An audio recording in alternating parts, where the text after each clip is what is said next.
Welcome guys. So what we're going to be looking at in this video is solving linear and quadratic simultaneous equations. Now if we have a linear and quadratic simultaneous equations, we can tell them apart because a linear equation has no squares, while a quadratic or a circle equation usually involves a squared. If I have a quadratic, we know it makes a curve on a graph, while a linear makes a line. So as you can see here, usually there would be 2 points of intersection that we're looking for. This also works to find the point of intersection between a circle and a line, which again usually has 2 points of intersection. Now when we try to solve these problems, we're going to follow 3 steps. The first thing is we need to identify that we have a linear and we have a quadratic. So we identify each equation. Then step 1 is I'm going to rearrange the linear to get one of the variables by itself. So step 1, I'm going to take my linear, which is x minus 2y is equal to 3, and I'm going to rearrange it to get x by itself because there's no coefficient in front of x. So I'm going to bring the 2y over, so I get x is equal to 2y plus 3. Step 2 then is I'm going to take my linear that's been rearranged and I'm going to sub it into my quadratic. So my quadratic I know is x squared minus y squared is equal to 24. And now instead of x, I'm going to put in 2y plus 3. So I'm going to have 2y plus 3 squared minus y squared is equal to 24. Now we know that squared means multiply by itself. So we have 2y plus 3 by 2y plus 3 minus y squared is equal to 24. And now I'm going to split up my brackets and multiply. So I have 2y by 2y plus 3 plus 3 by 2y plus 3 minus y squared is equal to 24. And now I multiply again. So 2y by 2y is 4y squared plus 6y plus 6y plus 9 minus y squared is equal to 24. So now I'm going to move to the top of the whiteboard over here, but I'm going to rearrange this equation. So I can see 4y squared minus y squared is going to give me 3y squared. 6y and 6y is going to give me 12y plus 9 equals 24. So now I have the equation up here, okay? And I'm going to draw a little line here to divide the question. So now I know if I want to solve a quadratic that it needs to equal to 0. So I'm going to bring the 24 over and change the sign. So I get 3y squared plus 12y. 9 minus 24 is going to give me minus 15 is equal to 0. Now before I factorise, I can see that each of these terms can be divided by 3. So I'm going to divide each of them by 3. So I'm going to have y squared plus 4y minus 5 is equal to 0. So now I'm going to have 2 sets of brackets, and in each bracket I need a y. My factors of 5 are 5 and 1, and if I want plus 4, I need plus 5 and minus 1.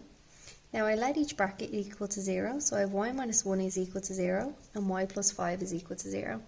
I bring my 1 over to get y is equal to 1, and bring my 5 over to get y is equal to minus 5. Which means now that I have both y values, I can move on to step 3, which is to find the other variable. So I need to go back to my linear over here, which I'm going to use to find x. So I have x is equal to 2y plus 3, and I'm going to do this twice. The first time I'm going to do it, I'm going to let y equal to 1. The second time I'm going to do it, I'm going to let y equal to minus 5. So the first time I have x is equal to 2 by 1 plus 3, which gives me 5. So my first point of intersection is 1, 5. The second time I get x is equal to 2 by minus 5 plus 3, which gives me minus 7. So my second point of intersection is minus 5, minus 7. And the other way around. Sorry guys. So we should have 5 and 1 because x comes before y, and minus 7 minus 5 because x comes before y. Alrighty. Now guys, we're going to look at another example here, which is looking at solving simultaneous equations where one is linear and one is quadratic in context. So what that means is we're going to have word problems involved. So this one says a right angle triangle has a perimeter of 24 meters. Well, we know that the perimeter is the addition of the outside.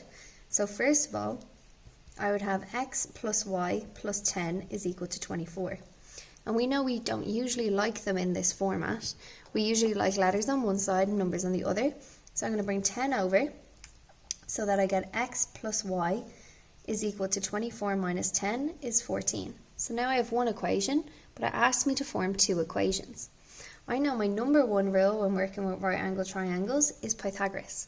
So since I have my hypotenuse, which is 10 centimeters, or 10 meters, I'm going to use c squared is equal to a squared plus b squared. Instead of c, which is my hypotenuse, I'm going to put in 10. So I have 10 squared is equal to x squared plus y squared. So I have 100 is equal to x squared plus y squared, which means now I have two equations, one linear and one quadratic. So the first thing I'm going to do, again, I'm going to use my 3 steps. I'm going to take step 1 and I'm going to rearrange my linear. Okay, so step 1 here.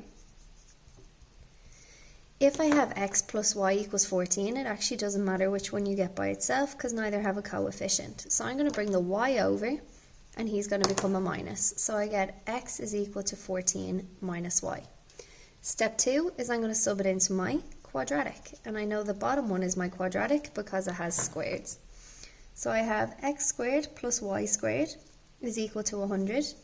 Instead of x, I'm going to put in 14 minus y. So I have 14 minus y squared plus y squared is equal to 100. So when I multiply this out by splitting up the brackets, because again we have 14 minus y by 14 minus y, just like we had in the last video, I'm going to have 196 minus 28y plus y squared is equal to 100 by splitting up your first bracket and timesing it by your second.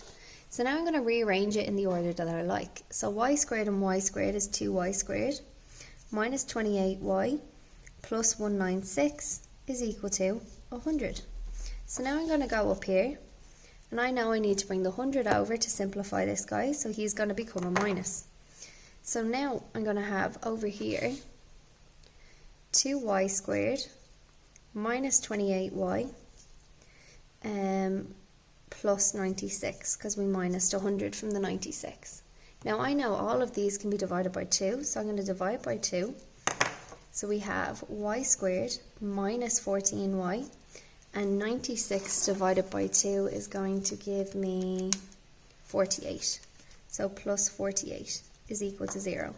Now I know my factors of 48 are 6 and 8 to give me 14, so I'm going to have y and y equals 0. 8 and 6 both need to be a minus to get minus 14, which means I have y minus 6 is equal to 0, y minus 8 is equal to 0, so y is equal to 6 and y is equal to 8, which means now we can move on to step 3, which is to find my second variable. So now we need to go back and we need to try and find x. Now we know from here x is equal to 14 minus y.